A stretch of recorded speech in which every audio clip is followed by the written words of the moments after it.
하나님 말씀 보시겠습니다. 마태복음 21장입니다. 마태복음 21장 본문은 1절부터 21절까지 오늘 우리 함께 살피는데요. 함께 교독은 1절부터 우리 11절까지 한 절씩 교독하겠습니다. 제가 먼저 1절 말씀 봉독합니다. 그들이 예루살렘에 가까이 가서 감람산 갯바게에 이르렀을 때에 예수께서 두 제자를 보내시며 이르시되 너희는 맞은편 마을로 가라. 그리하면 곧 매인 나귀와 나귀 새끼가 함께 있는 것을 보리니 풀어 내게로 끌고 오라. 만일 누가 무슨 말을 하거든 주가 쓰시겠다 하라. 그리하면 즉시 보내리라 하시니 이는 선지자를 통하여 하신 말씀을 이루려 하심이라 일렀으되 시온 딸에게 이르기를 내 왕이 내게 임하나니 그는 겸손하여 나귀 곧 멍에 매는 짐승의 새끼를 탓도다 하라 하였느니라. 제자들이 가서 예수께서 명령하신 대로 나귀와 나귀 새끼를 끌고 와서 자기들의 겉옷을 그 위에 얹음에 예수께서 그 위에 타시니 무리의 대다수는 그들의 겉옷을 길에 펴고 다른 이들은 나뭇가지를 베어 길에 펴고 앞에서 가고 뒤에서 따르는 무리가 소리 높여 이르되 호산나 다윗의 자손이여 찬송하리로다. 주의 이름으로 오시는 이여 가장 높은 곳에서 호산나 하더라. 예수께서 예루살렘에 들어가시니 온 성이 서동하여 이르되 이는 누구냐 하거늘 11절 함께 봅니다. 무리가 이르되 갈릴리 나사렛에서 나온 선지자 예수라 하니라. 아멘. 하나님의 말씀입니다. 오늘은 종려주일로 우리가 traditionally 예배하는 그러한 주일입니다. 종려주일이 되면 종려나무 가지를 가지고 주일학교에서 종려주일을 기념했던 그러한 기억이 납니다. 지난주에도 보니까 저희 교회 주일학교를 섬기시는 분들이 열심으로 종려주일을 위해서 준비하는 것을 보았습니다. 그러면서 그런 생각이 들었습니다. 혹시나 종려주일의 주인공인 예수님보다도 그러한 환경에 오히려 우리의 초점이 맞춰지지 않을까. 사실 오늘 본문을 보면요, 그러한 이유가 있었죠. 그래서 종려주일은 지금 우리가 섬기고 있는 예수 그리스도가 누구인가, 종려주일을 통해서 나는 만나야 할 예수 그리스도를 만났는가를 다시 한번 돌아보라는 목적이 있습니다. 종려주일에 우리가 만나는 예수님의 모습은요, 저희들이 종려주일 이전에 하나님의 말씀을 통해서 만나는 예수님의 모습과 상당히 다릅니다.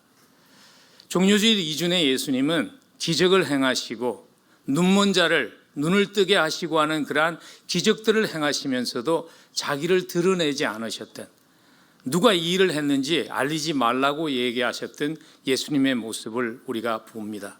근데 오늘 종려주일을 만나는 예수님은요, 온 군중들이 나와서 호산나 호산나 Save us, 구원해 주세요 구원해 주세요 외치는 그러한 군중들의 환영을 한 몸에 받으면서요, 예루살렘 성에 입성하시는 전혀 다른 모습의 예수 그리스도를 만나게 됩니다. 왜 예수님께서 이렇게 화려하게 환영을 받으면서 예루살렘 성에 입성하셨을까요? 오늘 마태복음의 저자인 마태는 21장 10절에서 이렇게 답합니다. 이는 누구냐 하는 군중들의 질문을 답하기 위한 것이라고. 사실 마태, 마가, 누가, 요한, 사복음서의 모든 저자들이 종려주일에 예루살렘에 입성하신 예수님의 모습을, 그 발자취를 기록한 이유가 무엇인가 하면요, 예수 그리스도가 누구인가, 우리가 만나야 할 그 예수 그리스도가 과연 누구인가 하는 질문에 대한 답을 하기 위한 것입니다. 여러분, 예수를 따라가는 삶을 살려면요, 예수님이 누구인지 바로 알아야 합니다. 예수 그리스도를 닮아가려면 예수 그리스도를 바로 알아야 합니다. 불행하게도 종종 교회 안에서도요, 예수 그리스도를 닮기보다는 예수를 알지 못하기 때문에 바리새인을 닮은 열매를 맺은 그러한 교인들을 불행하게도 종종 보게 되지 않나요? 예수님을 닮으려면 예수가 누구인지를 바로 알아야 합니다. 그리고 예수님을 사랑하려면 그분이 누구인지 바로 알아야 합니다. 사랑의 대상을 바로 알지 못하면서 우리는 사랑할 수 없기 때문이죠. 그분께 무엇이, 내가 사랑하는 대상에게 무엇이 중요한지를 우리가 바로 알지 못하면서 그분을 사랑할 수 없는 것이죠. 이것이 종려주일의 목적입니다. 우리가 기억하고 닮아가야 할 예수님은 누구인가? 우리가 기억하고 섬겨야 할 그 예수님은 어떤 분인가를 바로 알고 살아가라는 것이죠. 우리가 기억해야 할 예수님, 그분은 어떤 분이실까요? 오늘 예루살렘 성에 종려주일에 입성하시면서 그 입성을 위해서 나귀를 준비하게 하신 그 예수님의 모습을 통해서 우리가 만나야 할 예수는 누구인가 하는 질문에 대한 답을 하십니다. 그분은요, 모든 인생의 왕이 되신 분이십니다. 모든 인생의 왕이 되신 예수 그리스도를 만나라고 오늘 하나님의 말씀은 우리에게 도전합니다. 여러분, 왕에게 있는 왕권은 자기 왕국에 있는 모든 것을 소유한 것입니다. 그래서 예수님께서 오늘 성에 입성하시기 전에 낙이 굉장히 소중한 것이잖아요. 1절부터 3절에 보면 제자들을 보내요. 갯박이라는 곳에 가면 나귀와 나귀 새끼를 가지고 있는 사람들을 만날 텐데 거기 가서 주님이 쓰시겠다 하라. 그의 진정한 주인이신 그분이 쓰시겠다고 하면 줄 것이라고 보냅니다. 근데 보면 순수하게 그들이 순종하며 나귀를 내줍니다. 여러분, 이런 거예요. 아침에 교회 오려고 그러는데 누가 나타나가지고 자동차 키 좀 주세요. 주님이 쓰시려고 그럽니다. 그러면 여러분 주시겠어요? 오늘 그런 장면이잖아요. 그래서 어떻게 이 나귀의 주인은 그렇게 순종하며 자기의 가장 소중한 재산일 텐데 그 재산을 줄 수 있었을까 하는 질문에 대한 답은 사실 정확하게 알 수 없어요. 학자들은 어떤 학자는 이렇게 얘기해요. 하나님께서 아마 계시나 꿈으로 다음날 있을 일을 나귀의 주인에게 얘기했을 것이다. 그래서 갯박에 동네 어귀에 가서 나귀 데리고 서 있으면 누가 와서 달라 그러면 그분이 주님이시라고 드리라고 하는 계시를 받았는지 모른다. 또 어떤 학자들은 그렇게 추측합니다. 어쩌면 예수 그리스도가 기적을 행했던 그 현장에 그 주인이 있지 않았을까. 그래서 예수가 누구인지 알았기 때문에 순종하고 드린 것이 아닌가. 정확하게 알 수는 없어요. 그렇지만 나귀의 주인은요, 예수 그리스도가 모든 것의 소유권을 가지신 주인이라는 것을 알았습니다. 그래서 그 주권에 순종한 것이죠. 사실 오늘 나귀를 가져오라는 사건뿐만 아니라 종려주일에 예루살렘에 입성하신 그 사건 자체가 예수 그리스도가 왕 되심을 선포하신 것이죠. 왜냐하면 당시에 왕이 돌아오면 성에 입성하면요, 그 성에 살고 있는 모든 주민들이 나와서 왕을 환영하는 것이 관례였습니다. 그래서 오늘 예수님이 오니까 외투를 깔고 길에다가 깔고 종려나무 가지를 꺾어서 환영한 것이죠. 그런데 오늘 본문은 기록하지 않지만 누가복음 19장을 보면요, 그게 마음에 들지 않았던 사람들이 있었어요. 바리새인들이 예수님께 항의합니다. 좀 조용하게 하게 하라고. 그때 예수님이 이렇게 답하죠. 누가복음 19장 40절에 보면 만일 이 사람들이 잠잠하면 돌들이 소리를 지르리라. 예수님께서 오늘 왕으로 입성하시면서 내가 왕인 것을 공포하신 것입니다. 그런데 일반 왕들과 다른 모습의 왕의 모습으로 예루살렘에 입성하신 것이죠. 당시에 보통 왕들은 말을 타고 자기의 힘과 권력을 과시하면서 입성을 합니다. 근데 예수님은 오늘 나귀를 타시고 입성하시면서 왕은 왕인데 세상의 왕과 다르다는 것을 공표하시는 것이죠. 힘과 권력으로 왕자에 오른 것이 아니라 겸손함과 순종함으로 왕자에 오르신 왕이라는 것을 선포하는 것이죠. 그래서 오늘 5절에 보면 이것이 선지자의 말씀을 이루려 하는 것이라 얘기하시면서 인용한 것이 사실 스가랴 선지자 9장 9절을 스가랴 선지서 9장 9절을 인용한 겁니다. 시온에 따라 크게 기뻐할지어다. 예루살렘에 따라 즐거이 부를지어다. 보라, 내 왕이 내게 임하시나니 그는 공의로우시며 구원을 베푸시며 겸손하여서 나귀를 타시나니 나귀의 작은 것 곧 나귀 새끼라. 군중들은 호산나 호산나 하면서 사실 무엇을 자기들이 기대하는지 모르고 환영했지만요, 예수님은 뭐가 기다리고 있는지 알았습니다. 예루살렘으로 간다는 것은 십자가를 지기 위한 순종의 길을 가신 것입니다. 그래서 사실 이 장면은 우리에게 이렇게 하나님의 말씀이 도전하고 있는 것입니다. 예수 그리스도를 왕으로 영접하든지 아니면 십자가에 못 박든지 둘 중에 하나를 선택하라는 것입니다. 여러분, 왜 그렇게 환영했던 사람들이 사흘 만에 그를 십자가에 못 박으라고 태도가 급변하게 됐을까요? 그 이유는 딱 한 가지입니다. 그들은 예수 그리스도를 왕으로 영접하고 싶지 않았습니다. 그들은 예수 그리스도가 자기의 삶의 왕이 되는 것을 원치 않았기 때문입니다. 그래서 요한복음 19장을 보면 빌라도의 법정에서 빌라도가 그런 얘기를 하거든요. 너희들의 왕인데 내가 너희들의 왕을 십자가에서 못 박아갖고 되겠느냐, 그 얘기를 했을 때 대제사장이 백성을 대표해서 이렇게 말하죠. 가이사 외에는 우리에게 왕이 없나이다. 우리는 예수 그리스도를 왕으로 원치 않습니다. 우리에게는 이미 왕이 있습니다. 가이사가 우리의 왕입니다. 가이사 외에는 왕이 없습니다. 우리는 오늘 이 장면을 통해서 우리 자신에게 이 질문을 하고 스스로 답해야 될 것입니다.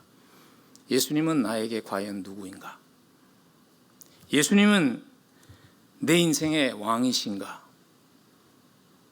만일 그분이 내 인생의 왕이라면 나는 그 왕의 명령에 순종하는 삶을 살고 있는가?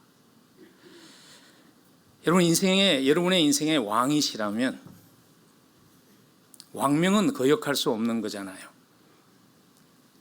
예수님의 명령에 순종하고 그분을 왕으로 우리의 삶의 주인에 앉혀야 합니다. 어떻게 하면 그렇게 할 수 있을까요? 어떻게 하면 예수 그리스도를 우리 인생의 왕으로 모실 수 있을까요?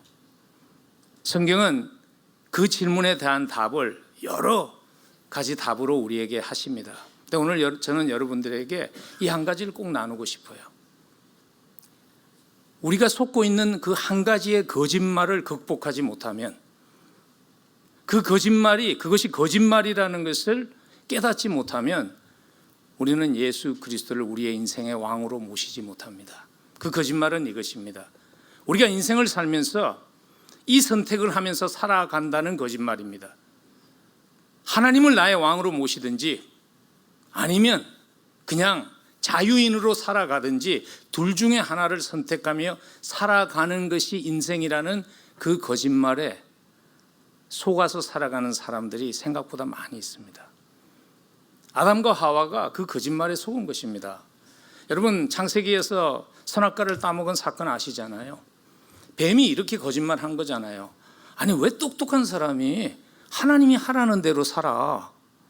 네 인생인데 네 마음대로 살아. 네가 왕이 되면, 네가 하나님이 되면 네 마음대로 사는 거야. 그렇게 하면 인생이 행복한 거야. 그렇게 유혹한 거예요. 네가 그 과일을 먹으면 네가 하나님과 같이 되리라 하는 얘기는 더 이상 하나님이 하라는 대로 이렇게 저렇게 살지 않고 네 마음대로 살 수 있는 거야. 그 거짓말에 속은 거죠.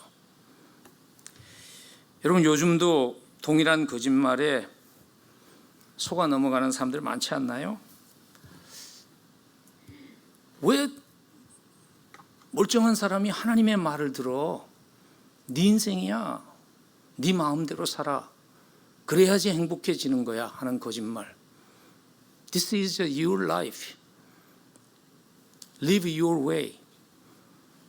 근데 여러분, 과연 내가 원하는 대로 살면 인생이 자유로워질까요? 그러한 선택이 우리에게 과연 있을까요? 하나님의 말씀은 그 선택권이 우리에게 없다고 얘기하십니다. 로마서 6장 16절을 보면요, 이렇게 말씀하십니다.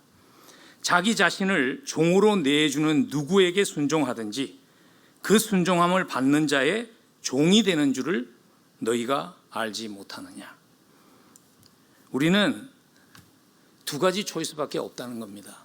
하나님이 원하시는 것을 하며 사는, 하나님을 왕으로 모신 하나님의 종으로 살 것인가, 아니면 우리 주변에 있는 여러 가지 것들, 세상의 여러 가지 것들이 원하는 것을 순종하면서 사는 그러한 것들의 종으로 살 것인가. 그게 여러 가지 될 수 있겠죠. 명예도 될 수 있겠고요, 물욕도 될 수 있겠고요, 때로는 사랑도 될 수 있겠죠. 저는 최근에 매스컴에서 여러 신문들에 난 기사들 특별히 보면서 사람이 욕망대로 살면 자유해지는 것이 아니라 욕망의 노예로 사는 것인구나 하는 생각을 종종 하게 돼요. 아마 여러분들도 그런 기사 매스컴 통해서 보시죠. 코비드-19 시절을 지나가면서 정부의 보조금을 거짓 서류를 작성해 가지고 수백만 불씩 사기쳐서 사용했던 사람들이 지금 구속되잖아요. 여러분, 그 사람들이 막 보통 사람들보다 되게 악한 사람이라고 생각하세요? 아닙니다. 욕망에 끌려서 산 거예요. 욕망의 노예가 된 것이죠. 한 달 전인가요? 그보다 좀 더 최근인가요? 한번 기사가 났죠. 알링턴에 사는 한 젊은이가 사랑했던 여인과 헤어지고 나서 그 여인이 다른 남자를 사귄다는 것 때문에 그 새 사귄 남자를 저격해서 구속됐죠. 한국 사람이었어요. 제가 그 양력을 한번 봤거든요. 똑똑한 사람이에요. 근데 왜 이 사람이 이런 일을 했을까? 사랑이라는 그 욕심에, 그 욕심대로 따라서 살다가 그 욕심의 노예가 된 것이죠. 여러분, 우리 속지 말아야 합니다. 우리에게는요, 나는 하나님의 원하시는 것을 하면서 사는 하나님의 종으로 살 것인가, 아니면 내가 원하는 것 내 마음대로 하는 자유인으로 살 것인가 하는 선택권은 없습니다. 우리는 하나님을 위해서 살지 않으면 그 무엇인가의 종으로 사는 것입니다. 중립이 없어요. 어떤 분은 그래요. 나는 굉장히 균형 잡힌 사람이기 때문에 나는 중립으로 살 수 있습니다. 아무도 중립으로 살 수 없습니다. 그래서 성경은 끊임없이요, 중립이 없으니까 선택하라고 얘기하죠. 여호수아가 이스라엘 지도자로 섬기다가 은퇴하면서 이런 얘기를 하죠. 여호수아서 24장 15절에서 너희가 섬길 자를 오늘 택하라. 오직 나와 내 집은 여호와를 섬기겠노라. 선택하라는 것이죠. 누구를 섬길지를 선택하라는 거예요. 그 선택권밖에 우리는 없다는 것입니다. 예수님도 똑같은 경고를 하셨습니다. 마태복음 6장 24절에서 한 사람이 두 주인을 섬기지 못할 것이니 혹 이를 미워하고 저를 사랑하거나 혹 이를 중히 여기고 저를 경히 여김이라. 너희가 하나님과 재물을 겸하여 섬기지 못하느니라. 둘 중에 하나, 우리는 그새 노예로 사는 것이죠. 종으로 사는 것이죠. 좋게 얘기하면. 여러분, 종의 삶은 누가 주인인가에 따라서 좌우되지 않나요? 직장 생활을 하면서도 인색한 주인 만나면, 자기의 이익을 위해서 사람을 이용하는 그러한 주인 만나면 사람의 삶이 너무 힘들어지지 않나요? 근데 만약에 한번 이렇게 생각해 보십시오. 어떤 큰 회사의 CEO가 있는데 자기 회사 말단 직원이 병이 들었어요. 근데 소식을 들었는데 장기 이식을 해야 된다는 거예요. 근데 매칭되는 사람이 없어서 지금 죽어간다는 얘기를 듣고 회사의 CEO가 자원해서 테스팅을 하고 자기가 매칭된다고 자기의 장기를, 자기의 올간을 도네이트 했다면, 여러분, 그런 회사에서 일하고 싶지 않나요? 그런 CEO 밑에서 일하고 싶지 않을까요? 여러분, 예수님이 바로 그런 분 아닌가요? 장기가 아니라 생명 주신 분이십니다. 누구보다도 우리의 인생을 아름답게 하기 원하시는 분이십니다. 선택할 수 있으면 좋겠습니다. 그분을 우리의 인생의 왕으로 선택하는 그 결정 내릴 수 있기를 간절히 소원합니다. 그런 선택을 결정한 한 사람이 있죠. 한 시인이 있죠. 다윗이라는 시인.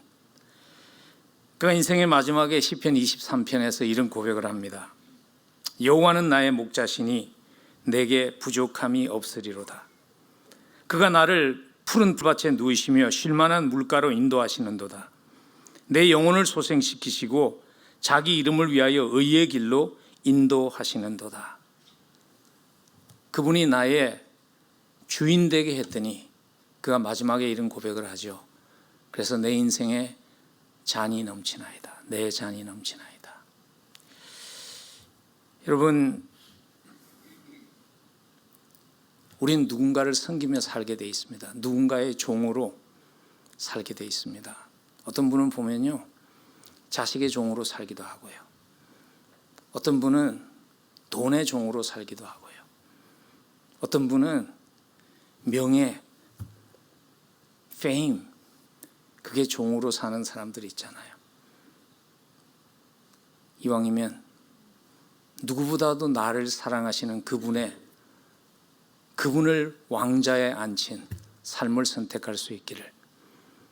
그래서 우리의 인생도 다윗과 같이 하나님이 내 인생의 주인 됐더니 내 잔이 넘칩니다 하는 고백이 여러분과 저의 고백 될 수 있기를 간절히 축복합니다.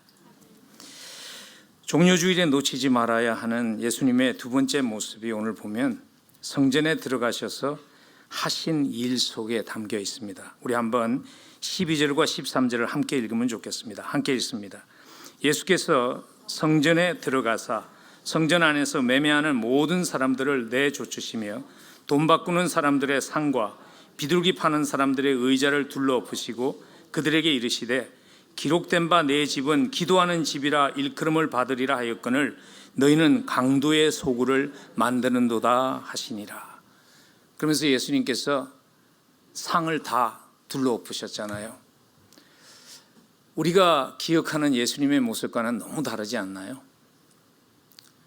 가늠한 여인이 있을 때 예수님은 돌로 치려고 하는 군중들을 향해서 죄 없는 자가 먼저 치라고 하시며 회복시켜 주었던 그러한 분입니다.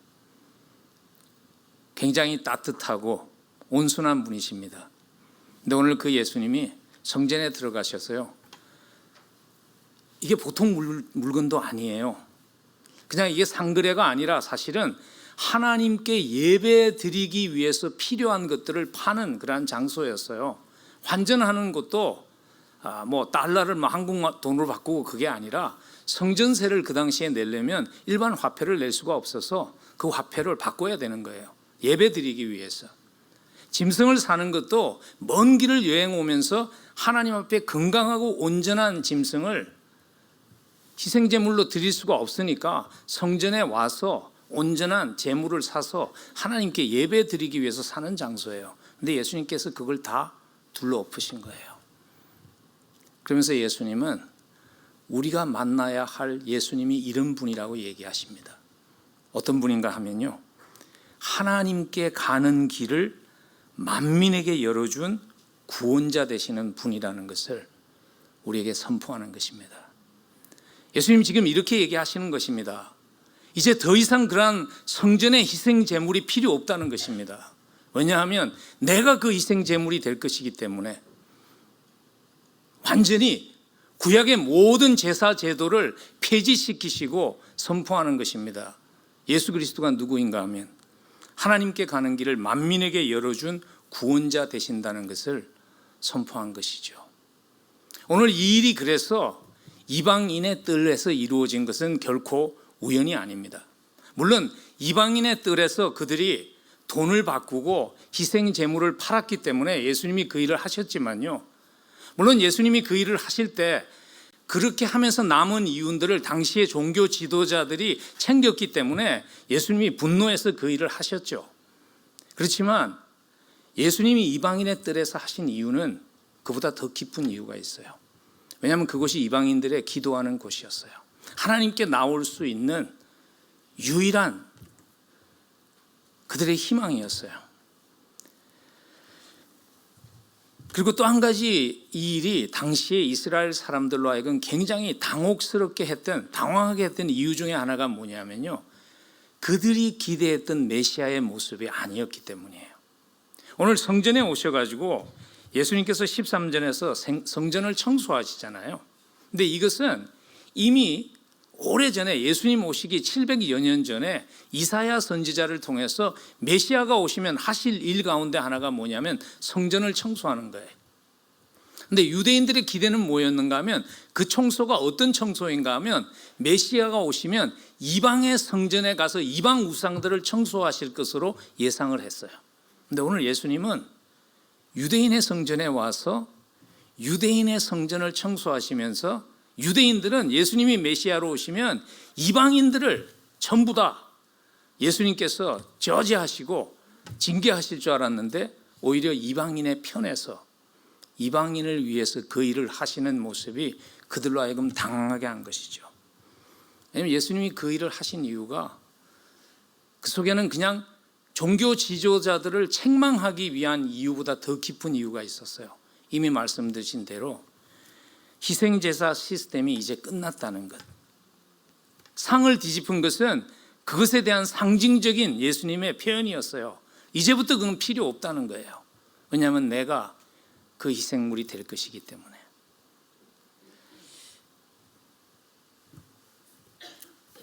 예수님이 희생제물이 되기 전에는 하나님께 나아갈 수 있는 유일한 길이 뭐였는가 하면 1년에 한 번씩 희생양을 잡고 희생제물을 잡으면서 하나님께 속죄를 받는 그 아주 뭐라고 그럴까요? 임시 해결책이 유대인들에게 주어져 있었어요.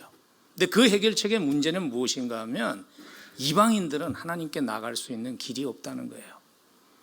근데 예수님께서 상을 엎으시면서 이방인의 뜰에서 모든 사람이 하나님께 나갈 수 있는 길을 예수님이 여신 것이죠.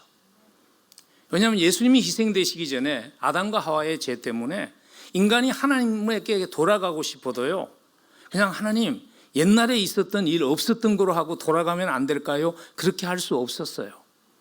창세기에 보면, 창세기 3장 24절에 보면 아담과 하와가 범죄한 후에 그들을 쫓아내시고 나서요, 에덴 동산 동쪽에 들어오지 못하도록 그룹들과 천사들과 두루 도는 불칼을 두었어요. 그래서 누구든지 하나님께로 돌아오려고 그러면 그 불칼에 맞아서 죽게 되는 거예요. 근데 예수 그리스도가 그 칼에 우리를 대신해서 맞아 죽으심으로 더 이상 그 대가를 다른 사람이 지불하지 않아도 되게 된 것이죠.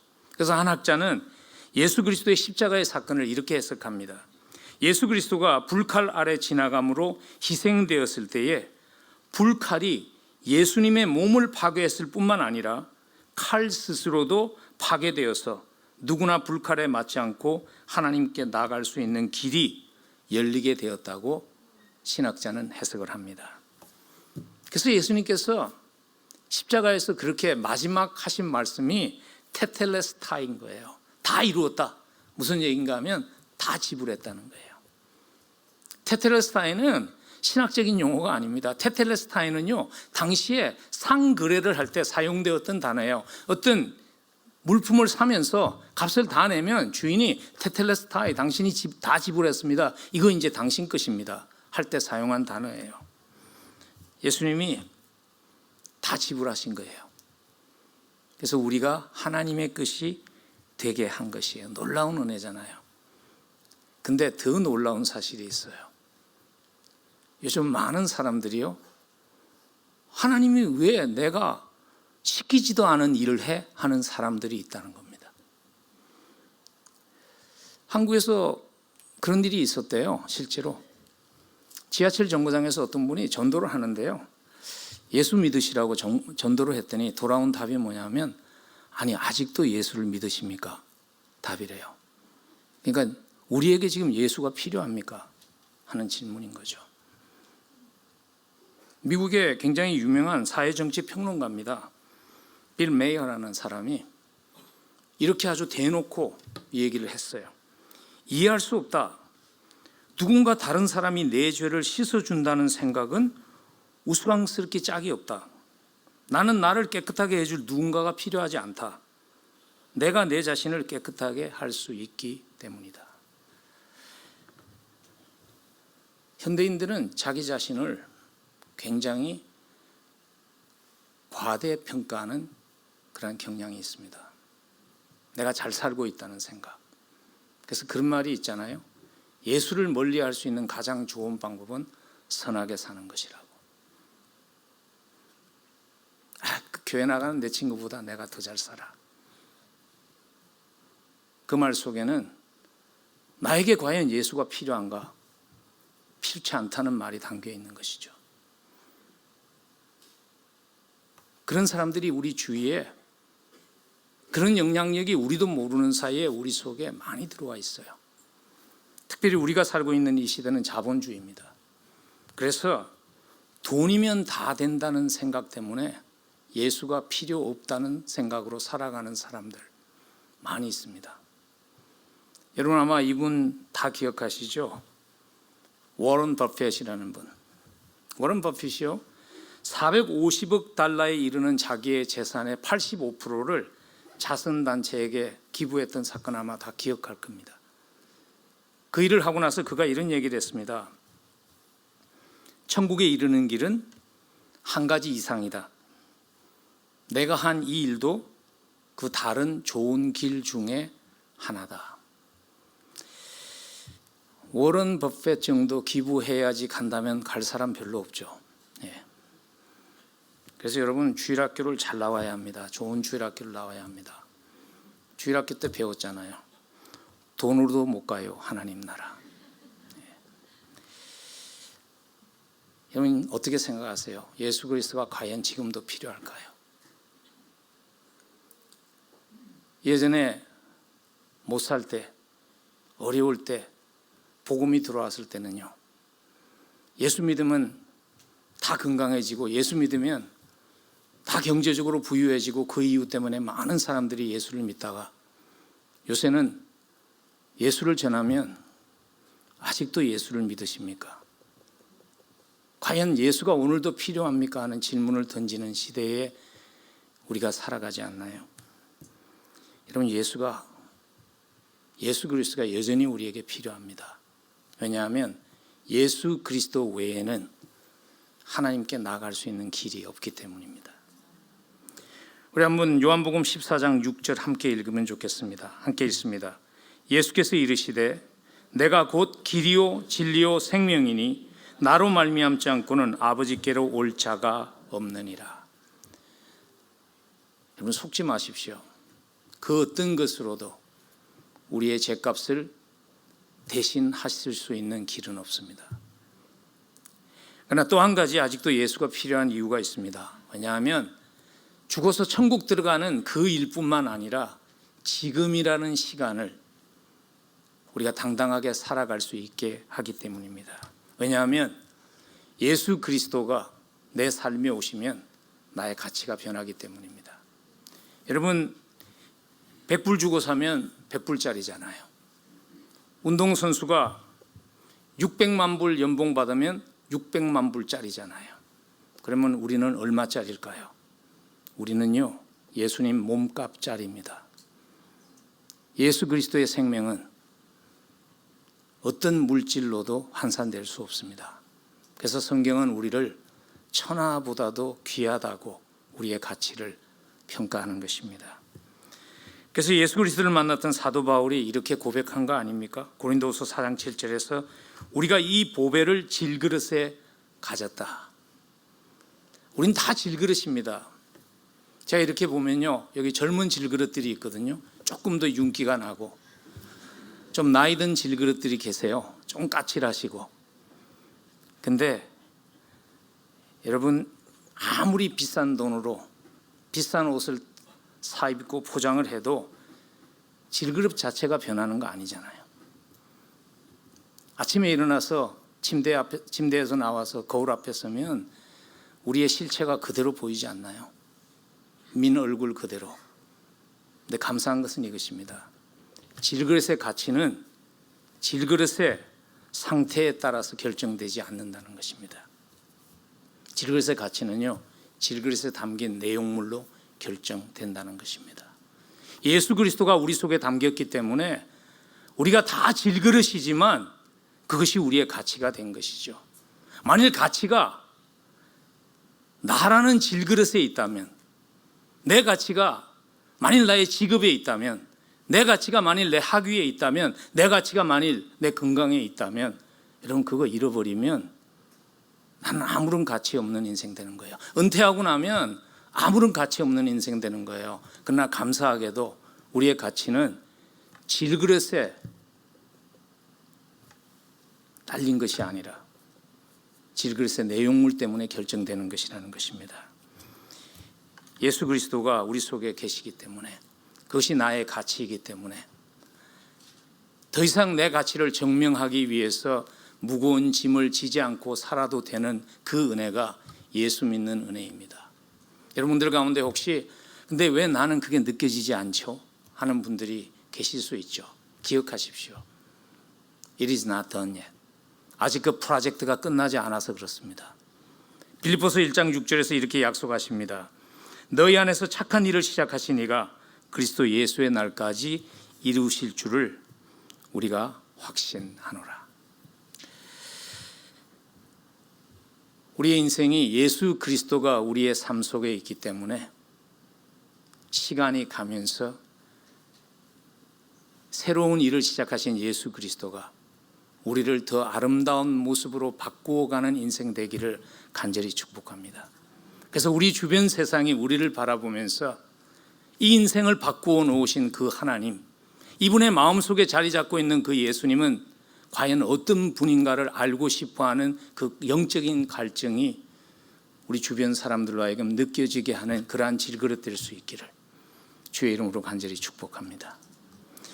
마지막으로 오늘 종료주일에 예루살렘에 입성하신 예수님을 통해서 놓치지 말아야 할 예수님의 모습이 18절과 19절에 기록되어 있습니다. 제가 읽어드립니다.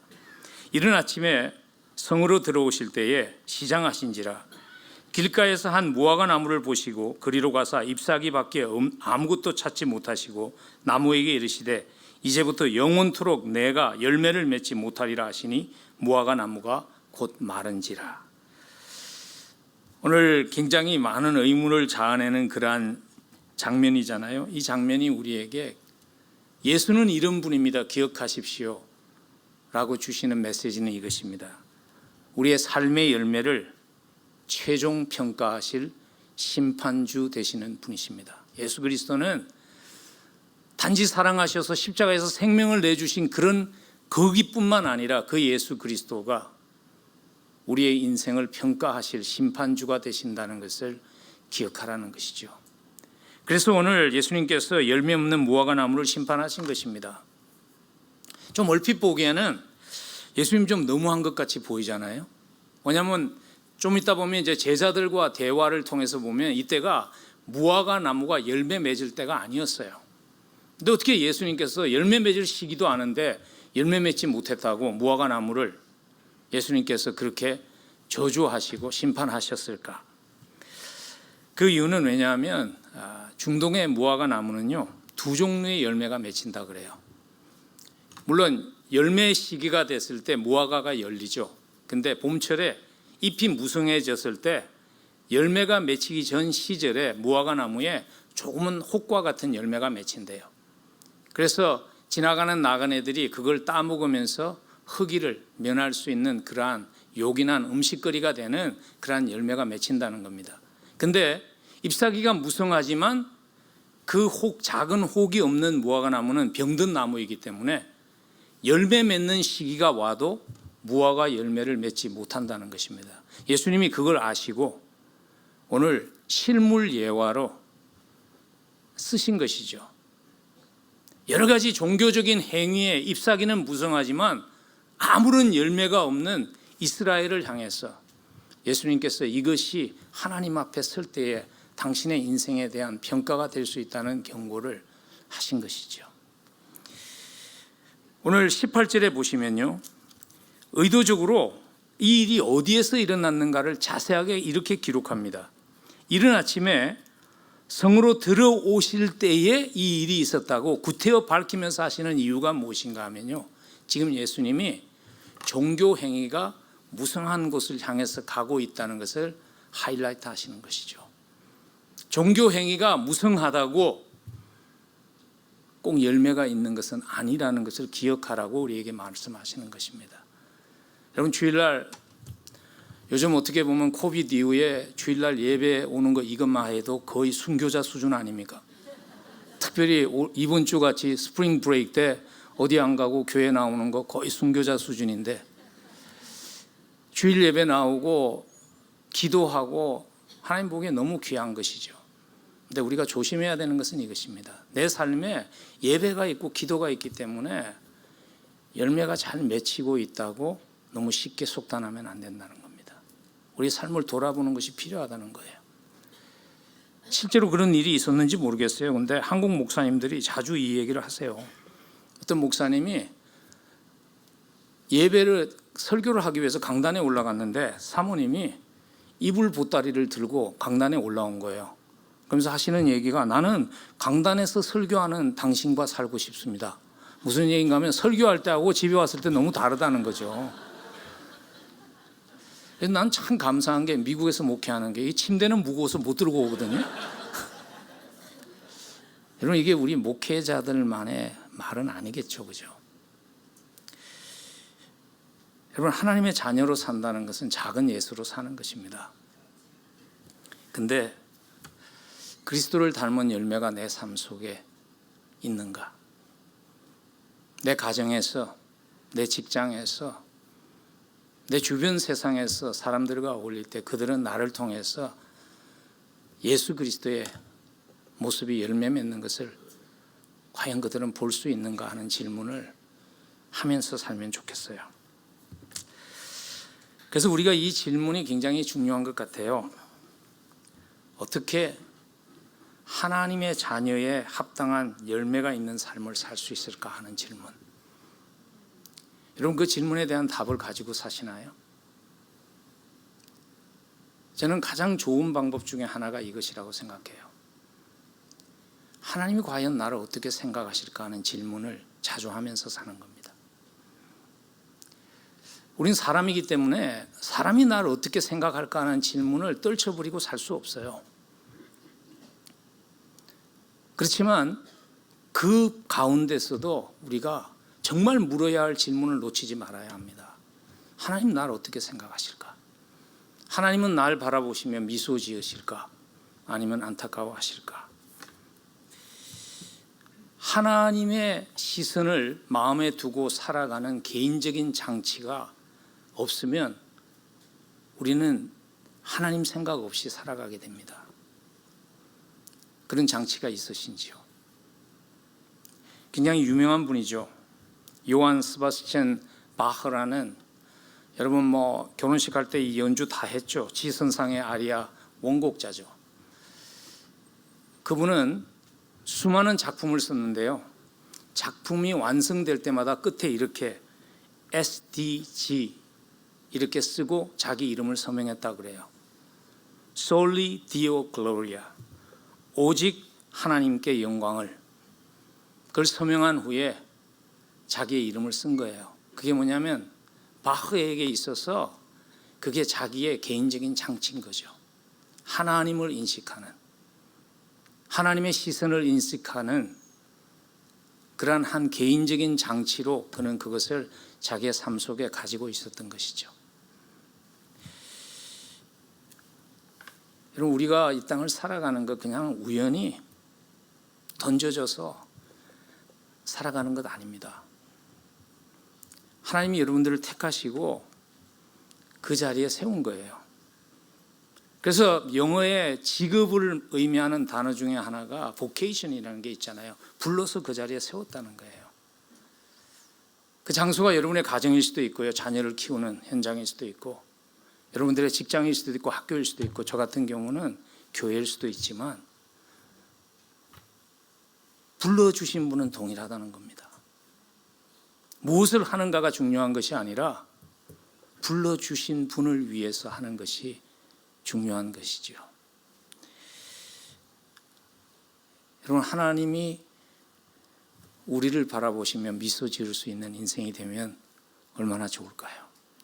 여러분, 하나님을 오해하지 마세요. 하나님은 크고 놀라운 일을 우리가 할 때 미소 짓는 분 아닙니다. 물론 그때도 미소 지으시겠죠. 그러나 하나님은요, 성경을 보니까 마태복음 25장 달란트의 비유에 보니까 21절과 23절에서 하나님 이럴 때 미소 지으신다 기록했어요. 잘하였도다 착하고 충성된 종아, 내가 적은 일에 충성하였음에 내가 많은 것을 내게 맡기리니 내 주인의 즐거움에 참여할지어다. 내가 적은 일에 충성하였음에, 사람들이 알아주지 않는 일, 아무도 지켜보지 않는 그 순간에 우리가 하는 일 속에 하나님을 마음에 두고 우리가 그 일을 해나갈 때 하나님 미소 지으십니다. 열매 맺는 인생 살다가 하나님 앞에 우리 설 수 있으면 좋겠어요. 그래서 하나님의 시선을 좀 인식하고 사는 그런 개인적인 장치를 가지고 살아가면 좋겠습니다. 그리고 더 나아가서 더 좋은 상을 바라는 거룩한 욕심이, 그 욕심을 가지고 살아가면 하나님 앞에 열매 있는 인생이 될 수 있지 않을까요? 성 어거스틴이 이런 얘기를 했어요. 좋은 크리스찬은, 그 크리스찬은 평생 거룩한 욕망을 안고 살아간다고. 하나님 앞에 무언가를 내놓을 것이 있는 인생이 되기 위해서 그 거룩한 욕심을 가지고 살아간다는 얘기를 했습니다. 사도 바울이 그렇게 살았잖아요. 사도 바울이 그래서 그의 순교 6개월 전에 기록된 디모데후서에서 사도 바울이 디모데후서 4장 7절과 8절에서 이런 고백을 합니다. 나는 선한 싸움을 싸우고 나의 달려갈 길을 마치고 믿음을 지켰으니 이제후로는 나를 위하여 의의 면류관이 예비되었으므로 주 곧 의로우신 재판장이 그날에 내게 주실 것이요. 바울의 초점은요, 바울에겐 거룩한 욕심이 있었습니다. 여러분, 우리는 행위로 구원받는 거 아닙니다. 행위 없어도 구원받습니다. 그런데 하나님 앞에 설 때 부끄러운 구원되는 거죠. 아무것도 없는 빈 깡통 들고 서는 인생 될 수 있다는 것이죠. 우리 인생의 끝에 미소 지으며 면류관을 준비하고 기다리시는 주님이 계십니다. 주님 앞에 설 때 내 인생의 바구니에는 어떤 열매가 있을까 하는 질문을 하면서 우리 살아갑시다. 그래서 주님 앞에 세상은 몰라줄 수 있어요, 그 열매를. 그러나 주님이 귀하게 보시는 작은 일에 충성함으로 맺어진 많은 열매들이 주님 앞에 설 때 여러분의 인생의 바구니에 풍성한 인생 되기를 주의 이름으로 간절히 축원합니다.